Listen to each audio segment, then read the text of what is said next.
चलिए शुरू करते हैं क्लास 10 MCQ, इम्पॉर्टेंट MCQ।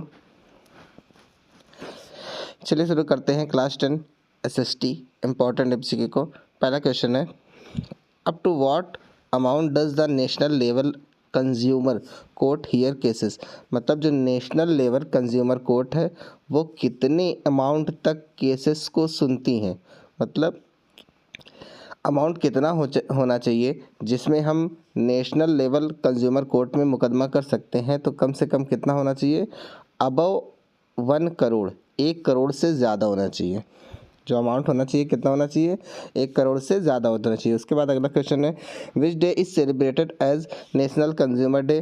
कौन सा दिन नेशनल कंज्यूमर डे के रूप में मनाया जाता है। तो कौन सा दिन मनाया जाता है, 24 दिसंबर। उसके बाद अगला क्वेश्चन है, hallmark is the authentic mark of which product. मतलब जो हॉलमार्क है वो ऑथेंटिक मार्क है किस प्रोडक्ट का। तो किस प्रोडक्ट का है, फूड आइटम्स का। जैसा कि हम जानते हैं फूड आइटम्स पे हॉलमार्क लगा रहता है। तो हॉलमार्क किसका ऑथेंटिक मार्क है, फूड आइटम्स का। उसके बाद अगला क्वेश्चन है, When was the right of information act passed। मतलब जो right to information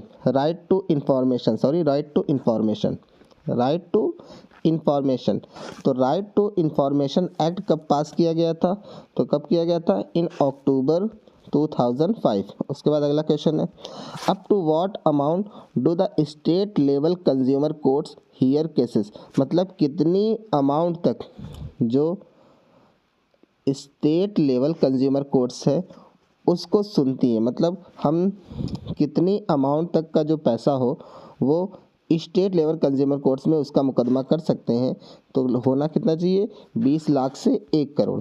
और अगर 1 करोड़ से ज़्यादा है तो हम उसे नेशनल लेवल कंज्यूमर कोर्ट्स में उसका मुकदमा कर सकते हैं। उसके बाद अगला क्वेश्चन है, to whom does COPRA COPRA apply. मतलब किस चीज़ पर कोपरा अप्लाई होता है, तो किस पर, चीज़ों पर, ऑन गुड्स। उसके बाद अगला क्वेश्चन है, when was the consumer protection act implemented in India. मतलब कंज्यूमर प्रोटेक्शन एक्ट इंडिया में कब इम्प्लीमेंट किया गया था, कब लागू किया गया था। तो कब लागू किया गया था, 1986 को।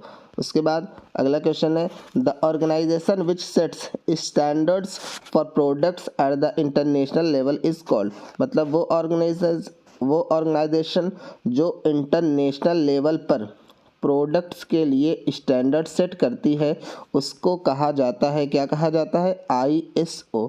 अगर फुल फॉर्म देखें ISO का तो क्या होता है, international organisation for standardisation. Standardisation की स्पेलिंग क्या होती है, STAN, स्टैंडर्ड। उसके बाद डाइजेशन, तो क्या होता है full form, international organisation for standardisation. उसके बाद अगला क्वेश्चन है, who can access information under the RTI act 2005। RTI का फुल फॉर्म क्या होता है, राइट टू इंफॉर्मेशन। तो RTI एक्ट के तहत जो कि 2005 में लागू किया गया था उसके तहत कौन इंफॉर्मेशन तक एक्सेस कर सकता है। एक्सेस का मतलब क्या होता है, तक पहुंचना। मतलब कौन इंफॉर्मेशन ले सकता है, तो कौन ले सकता है, कोई भी सिटीजन। सिटीजन मतलब एनी सिटीजन।